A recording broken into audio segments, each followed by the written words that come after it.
El sudario de Turín es una tela de lino que muestra la imagen de un hombre que presenta marcas y traumas físicos propios de una crucifixión. Asimismo, dicha imagen se encuentra ubicada en la capilla real de la Catedral de San Juan Bautista, en la ciudad italiana de Turín.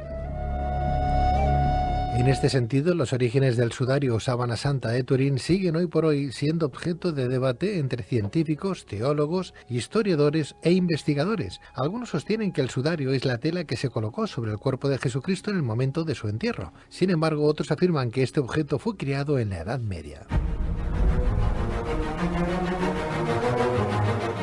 En este contexto, la Iglesia Católica no ha manifestado oficialmente su aceptación o rechazo hacia dicho sudario. No obstante, en 1958, el Papa Pío XII autorizó la imagen en relación con la devoción católica hacia la sábana, hacia la Santa Faz de Jesús.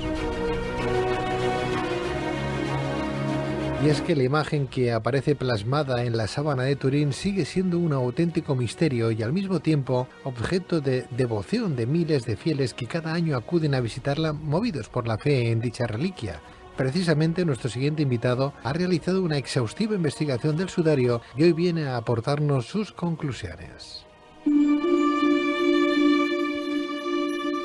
Pero, ¿quién fue la primera persona en identificar dicho sudario como una verdadera reliquia? ¿Qué relación tuvieron los caballeros templarios con el sudario? ¿Cuándo empezaron a aparecer las primeras opiniones sobre el posible fraude de la síndrome? ¿Qué elementos de la sábana de Turín son contradictorios y demostrarían que no se trata de una tela del siglo I?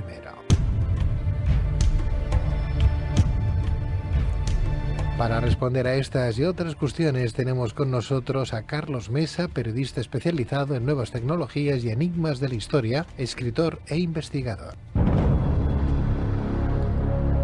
Carlos Mesa, muy buenas noches. Hola, buenas noches, Pedro. Bienvenido, Carlos. Pues muchísimas gracias. Para empezar, y antes de analizar estos interrogantes que presenta la reliquia de la sábana santa de Turín, si te parece, vamos a hacer un poco de historia para situar un poco a los oyentes. ¿Es cierto que fue Santa Elena, madre del emperador Constantino, la primera en identificar dicho sudario como una verdadera reliquia? Voy a intentar resumir muy rápido porque el tiempo apremia. Bueno, Gracias. Santa Elena o Elena de Constantinopla en realidad es una mujer que encontró muchísimas reliquias, que prácticamente en un mes había ido y vuelto porque de alguna manera tenía que expiar las culpas de Constantino. Constantino, cabe recordar que aunque se dice hoy en día que fue el primer emperador en abrazar cristianamente el cristianismo, valga la redundancia, por un tema de convencimiento, nunca fue así. Fue un hombre que creía en Mitra y que cambió la festividad del sábado por el domingo porque el domingo es el día del sol. Es el Sunday, el día dedicado al dios Mitra. Pues bueno, este hombre había acabado con la vida de su hijo Crispo, posteriormente con la vida de su segunda mujer, Fausta, y el papado pues le dijo que la única manera de expiar esas culpas era que su madre fuera a Tierra Santa y recuperara reliquias. Bueno, esta mujer en poco más o menos un par de meses había ido y vuelto y había recuperado prácticamente de todo. Desde la sábana santa, se dice, ahí es donde aparece la leyenda, los restos de los Reyes Magos, trozos del madero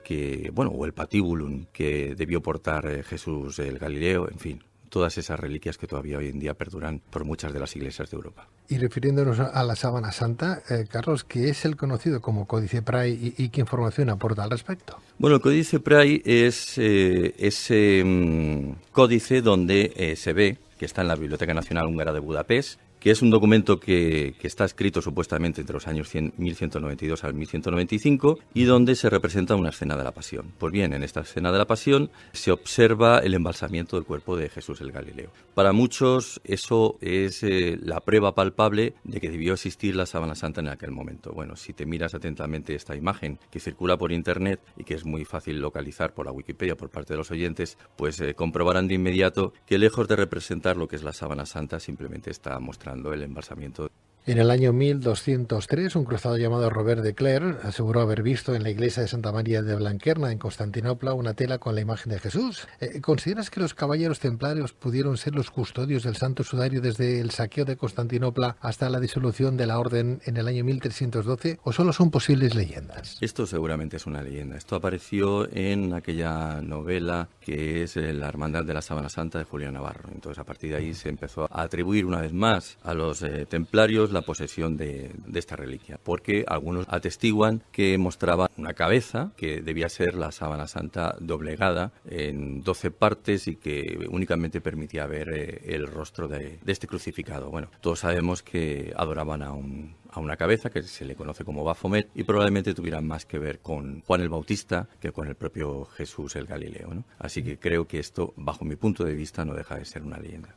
No obstante, Carlos, la primera ostensión de la sábana santa se produce creo que en el año 1357, cuando la viuda del caballero francés Geoffroy de Charny la expuso en una iglesia del municipio francés de Lirey. Es decir, que antes de 1357 dicha reliquia no se había visto nunca en ninguna parte. Exacto, es a partir del 1357 cuando se hace la primera ostensión oficial. Estas ostensiones que de vez en cuando, pues todavía en tiempos recientes y en el siglo XXI, pues hemos tenido la oportunidad de ver, ¿no? De contemplar la reliquia de la síndone, sábana santa para algunos, ¿no? Esta será la primera de muchas ostensiones. Y en 1389, Carlos, si no estoy equivocado, corrígeme por favor, creo que fue un miembro del clero, uno de los primeros en asegurar que la sábana santa era un fraude. Sí, un obispo, Pierre d'Arcis, ya le dice al antipapa Clemente VII que lo que está viendo no le convence para nada. Y él, además, según su testimonio, dice textualmente, un examen riguroso descubrió eventualmente cómo la imagen había sido astutamente pintada, siendo la verdad corroborada por el propio pintor, según dice Pierre d'Arcis. O sea, que parece dar a entender que él ha conocido al pintor que realizó la primera falsificación de la sábana santa, ¿no? Lo cual implicará pues que habrá que volverla otra vez a realizar, porque esa primera ostensión de la misma no acaba de convencer al papado, con lo cual en algún momento se reconstruyó una segunda sábana santa, que es la que todavía hoy en día permanece y que muchos dicen que es un misterio cuando el misterio no existe, ¿no? No obstante, a pesar de estas acusaciones del fraude, Clemente VII, primer antipapa del gran cisma de Occidente, prescribió indulgencias a los que peregrinaran a ver el sudario. Bueno, las indulgencias ya sabes lo que son. Vamos, de alguna manera te levanto tus pecados a cambio de que proporciones óbolos, es decir, dinero para la Iglesia, ¿no?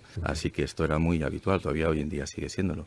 Creo que has podido ver personalmente la sábana santa de Turín y que incluso tienes una copia exacta de la misma. ¿Qué medidas y particularidades presenta la síndone? Pues tuve la oportunidad de verla en una de las últimas ostensiones. Además, la Asociación de Sindonología de Turín estuvieron haciendo unos barridos y me pasaron una copia de la misma y todavía esa copia permanece en casa y es la que me ha servido pues para examinar la síndone con lupa, ¿no?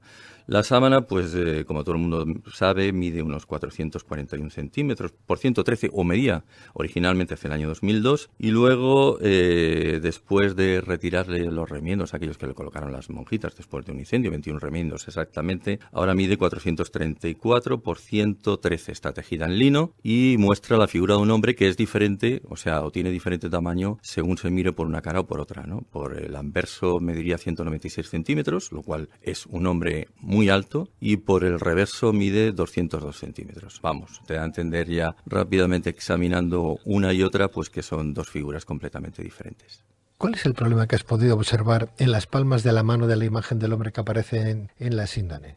Pues se dice que está crucificado por las muñecas, pero si la examinamos con lupa vemos que en realidad estaba crucificado por las palmas, como siempre se representó. Vamos, en la época medieval esa era la forma más habitual de representarlo. Está atravesado por la zona de Desto y eso inclusive hoy en día algunos estudiosos de la síndone lo han certificado así, lo cual eso, como tú sabes, sería imposible, ¿no? Si no se caería, vamos. Claro, pero al margen de clavarlos, creo que también los ataban, ¿no? Sí, hoy en Hollywood o en las películas hollywoodenses nos lo venden de esa manera, ¿no? Pero en realidad la crucifixión se llevaba casi siempre por la zona, casi siempre, salvo en algunas contadas ocasiones, se crucificaban por lo que es la zona del carpo, ¿no? Por lo que es la muñeca. Para no desgarrar y que el brazo cayera, claro, evidentemente con el peso. Se asfixiaban, no se desangraban. Claro, morían asfixiados, ¿no? Es increíble, más que sangrados, ¿no? ¿Qué nos puedes contar sobre los restos de sangre que se aprecian en la síndone? ¿Qué tipo de análisis se han hecho al respecto, Carlos? Pues los análisis se hicieron por Pierre Barbet y certificaron que evidentemente se encontraban restos de sangre, ¿no? Lo curioso es que siempre se ha dicho que esta es la sangre más habitual, estos restos hemáticos son los más habituales entre la población judía porque pertenecen al tipo AB. y supuestamente se dice en todos los tratados indonológicos que es la más común o la más habitual en la población judía, ¿no? Pues bueno, pues eso no es cierto. O sea, eso solamente representa el 1% del total de la población de Israel. En realidad, la sangre más común o la más habitual, o el grupo sanguíneo más habitual, es el universal, que representa el 37% de los hebreos, y el A positivo, que representa el 34%. Y además, el tipo de sangre AB es una evolución, es decir, en el siglo I ese tipo de sangre no existía y cualquier médico lo puede corroborar. No obstante, Carlos, se han detectado restos de polen en la sábana santa, según los análisis. ¿De qué época están datados y cuál sería el origen entonces? Hay alrededor, en la actualidad, hay alrededor de una cincuentena de pólenes distintos y, bueno, han aparecido al menos 2 que pertenecen a la zona de Palestina, en concreto la Gundela y el Icrisum. Para muchos eso es, de entre la cincuentena de pólenes, la prueba evidente de que, bueno, pues de que es una sábana del siglo I. Pero eso no atestigua ni más ni menos que es una sábana viajera. Es decir, que ha pasado por todo el mundo como si esta extensión pues, se hubiera dado en diversas países o en diversas ciudades de todo el mundo y simplemente, pues mira, se ha dedicado a viajar y como es lógico, pues tiene un par de pólenes de Jerusalén, pues porque habrá pasado por allá en su momento. Pero eso no es prueba inequívoca de que estamos ante una sábana del siglo I, vamos. Carlos, ¿tú aseguras haber avistado en el cuerpo humano que está marcado en la sábana santa una serie de desproporciones, ¿no? ¿Cuáles son? Bueno, la base evidente es, hay una máscara del rey Agamenón del 1550 a.C. que se encuentra en el Museo Arqueológico Nacional de Atenas y donde, bueno, pues se le vertió oro encima del rostro o supuesto rostro de Agamenón, ¿no? Cuando se retiró esa máscara, pues se observó que tiene como una especie de efecto globo y el efecto globo consiste en que, en fin, que al desplegar la máscara en sí, el ancho de la cara es mucho mayor porque las orejas se encuentran abiertas de par en par. Si esa síndone o ese lino ha estado depositado en la cara de Jesús, se supone que le debió caer por las orejas o le debió de alguna manera a prender las orejas y que en el momento de retirarse debería quedar una impregnación ancha, es decir, ese efecto globo en todo momento. Lo que se aprecia es una cara completamente bien dibujada en todo momento y donde para haber estado en suspensión, como nos dicen algunos, de que se irradia o flota en el aire durante unos segundos, pues bueno, el pelo tampoco cae hacia atrás, o sea, el pelo está cayéndole directamente por encima de los hombros, inclusive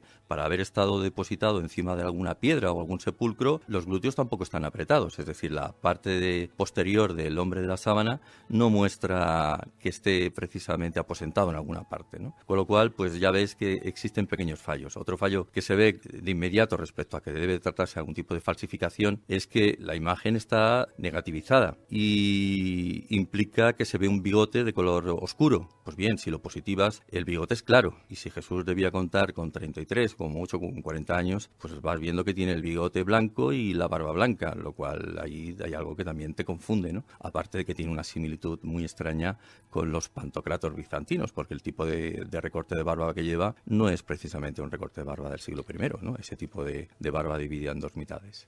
En 1988, la Santa Sede permitió pasar la prueba del carbono 14 a la reliquia. ¿A qué conclusiones se puede llegar tras analizar estos resultados? Se dieron cuenta de inmediato que estaban ante una sábana que debió pertenecer a los siglos, entre los siglos XIII y XIV. Y no hay ningún género de dudas. Mucha gente dice, esa datación falla porque se tomaron de los remiendos de las monjas. Bueno, eso no es cierto porque los remiendos de las monjas están retirados desde el año 2002, los 21 remiendos, y se observa el corte que se llevó a cabo y que no forma parte precisamente de los remiendos de las monjas. Otros dicen que está contaminado por los diversos incendios que se llegaron a producir. Bueno, eso tampoco es cierto porque las 3 muestras que se tomaron y se llevaron a diversos laboratorios se tuvieron que lavar antes. Por lo tanto, cualquier resto posible de un incendio no afectó para nada la datación del carbono 14. Es decir, que la prueba es completamente fidedigna e inclusive los que aparecieron dando estos datos prácticamente casi que estaban dando o pidiendo disculpas por dar estas fechas, ¿no? Pero es que las fechas son correctas.